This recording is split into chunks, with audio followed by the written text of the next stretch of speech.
On Thursday's broadcast of the Fox News Channel's America Reports, Senator Chris Coons, Democrat Delaware, said that the debt limit bill does push Congress to follow the appropriations process, but doing so will be tough to do so with the reduction in spending that will happen under this bipartisan agreement.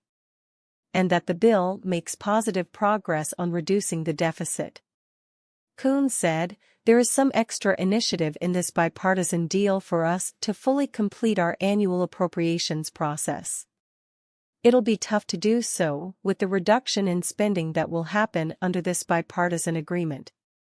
But, frankly, some of the core priorities that I had, continuing to provide robust support for our veterans, for example, to fully implement the PACT Act that we passed last year, protecting the incentives for the transition to a cleaner energy economy under the Inflation Reduction Act. Those things were in there, and I am positive that getting this done and avoiding the threat of default is in the best interest of my state and our country."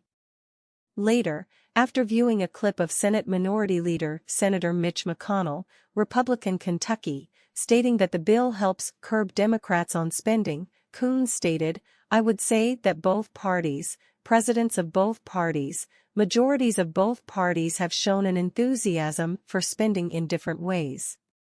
Under President Trump, Senator McConnell, the Republican leader, led and championed one of the biggest reductions in federal revenue, or you could describe it differently, one of the biggest tax cuts in American history.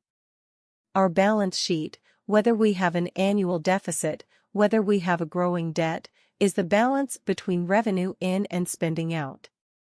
And for the period that President Trump was in the White House, we raised the debt ceiling without any focus on curbing spending or reduction in our deficits.